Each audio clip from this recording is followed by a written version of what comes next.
हज पर जाकर मुसलमान क्या क्या करते हैं? दोस्तों, इस साल सऊदी अरब के मक्का में करीब 10 लाख से भी ज्यादा मुसलमान इकट्ठा हुए थे। और इस बार सबसे खास बात यह है कि कोरोना वायरस के बाद 2 सालों बाद इतने बड़े पैमाने पर श्रद्धालु मक्का मदीना में जुट रहे हैं, क्योंकि वायरस के संक्रमण की वजह से पिछले 2 सालों में कई तरह की पाबंदियां लगाई गई थी। लेकिन अगर इस साल की संख्या पर नजर डाली जाए तो कोरोना के पहले वाली संख्या से काफी कम है, क्योंकि जब कोरोना का काम नहीं था तो करीब 15 से 25 लाख लोग हज की यात्रा के लिए मक्का मदीना पहुंच जाते थे। लेकिन सवाल तो ये आता है कि लाखों की संख्या में मुसलमान हर साल मक्का ही क्यों जाते हैं, और ऐसा क्या खास है जो उन्हें सिर्फ मक्का जाकर ही मिलता है? तो आज की इस वीडियो में आपको सारी जानकारी देने वाला हूं। बस इस वीडियो में मेरे साथ आखिर तक ऐसे ही बने रहिए।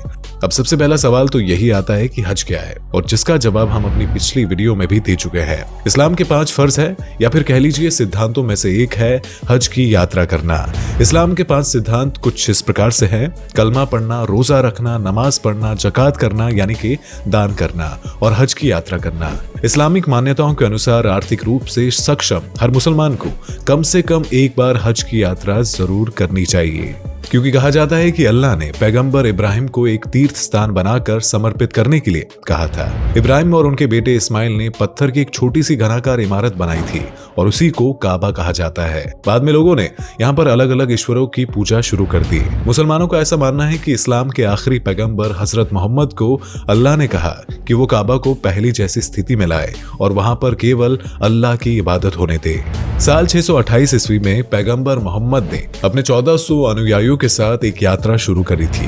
ये इस्लाम की पहली तीर्थ यात्रा बनी, और इस यात्रा में पैगंबर इब्राहिम की धार्मिक परंपरा को फिर से स्थापित किया गया, और इसी को आज हज के नाम से जाना जाता है। हर साल दुनिया भर के मुस्लिम सऊदी अरब के मक्का में हज के लिए पहुंचते हैं, और हज की मान्यता इतनी ज्यादा है कि मुसलमान चाहे किसी भी कोने में क्यों ना रहते हो, वो हज की तरफ मुंह करके ही नमाज पढ़ता है। और दोस्तों, हज की यात्रा में पूरे 5 दिन लगते हैं, और ये ईद उल अज़हा यानी कि बकरीद के दिन पूरी होती है। और इस साल 10 लाख देसी और विदेशी यात्रियों के आने का अनुमान लगाया जा रहा है। अब इसमें से 85% विदेशी तीर्थ यात्री है। इससे पहले कोरोना वायरस से साल 2021 में सिर्फ 60,000 लोगों को ही हज पर आने की अनुमति दी गई थी, और साल 2020 में ये संख्या और भी कम हो गई थी, जिस वजह से गिनती के ही लोग हज की यात्रा पूरी कर पाए थे। और ये वही लोग थे जो सऊदी अरेबिया में रहते थे, जबकि कोरोना से पहले साल 2019 में करीब 25 लाख लोग हज की यात्रा में गए थे। इस बार भारतीय हज यात्रियों के लिए 79,237 लोगों को कोटा दिया गया है। सऊदी अरब हर देश के हिसाब से हज का कोटा तैयार करता है, और जहां इंडोनेशिया का कोटा सबसे ज्यादा है, क्योंकि वहां पर सबसे ज्यादा मुसलमान रहते हैं। उसके बाद पाकिस्तान, भारत, बांग्लादेश, नाइजीरिया का नंबर आता है। इसके अलावा ईरान, तुर्की, मिस्र, इथियोपिया सहित कई देशों से हज यात्री यहाँ पर आते हैं। और हज के लिए सऊदी अरब की सरकारों ने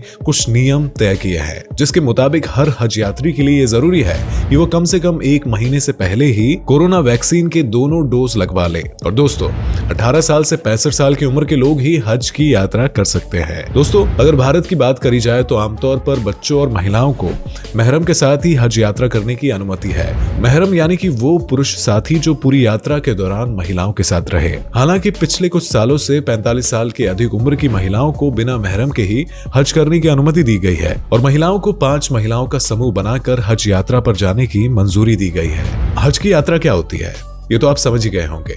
अब सवाल ये भी आता है कि हज पर जाकर मुसलमान क्या क्या करते हैं। तो दोस्तों, हज यात्री पहले तो सऊदी अरब के जिदा शहर पहुंचते हैं, और वहां से वो बस के जरिए मक्का शहर जाते हैं। हालांकि मक्का से ठीक पहले एक खास जगह जहां हज की आधिकारिक प्रक्रिया शुरू होती है, वो मक्का शहर से 8 किलोमीटर पहले ही शुरू हो जाती है। और ये जो विशेष जगह है, इसे मियाकात कहते हैं। हज पर जाने वाले सभी यात्री एक खास तरह का कपड़ा पहनते हैं, जिसे अहराम कहते हैं। असल में सफेद रंग का कपड़ा होता है, जो कहीं से भी सिला हुआ नहीं होता है। हालांकि महिलाओं को अहराम पहनने की जरूरत नहीं होती है, वो परंपरागत सफेद कपड़ा पहनती है, बस उन्हें अपना सर ढकना होता है।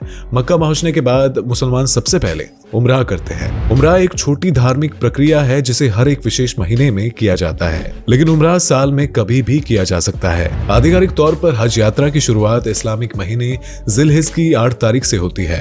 8 तारीख को हाजी मक्का शहर से 12 किलोमीटर दूर मीना शहर जाते हैं, और ये रात हाजी मीना में गुजारते हैं, और अगली सुबह यानी कि 9 तारीख को अराफात के मैदान मैदान पहुंचते हैं, जहां पर खड़े होकर वो अल्लाह को याद करते हैं और उनसे अपने सभी गुनाहों की माफी मांगते हैं। और शाम को सभी हाजी मुजदलिफा शहर जाते हैं और 9 तारीख की रात को वहीं रहते हैं। 10 तारीख को यात्री फिर से मीना शहर लौटते हैं और उसके बाद यात्री एक जगह पर जाकर सांकेतिक तौर पर शैतान को पत्थर मारते हैं, जिसे जमारात कहा जाता है। शैतान को पत्थर मारने की रस्म निभाने के बाद हाजी बकरे या फिर भेड़ की कुर्बानी देते हैं और जिसके बाद मर्द अपना सर मुंडवाते हैं और महिलाएं अपने थोड़े से बाल कटवाती है।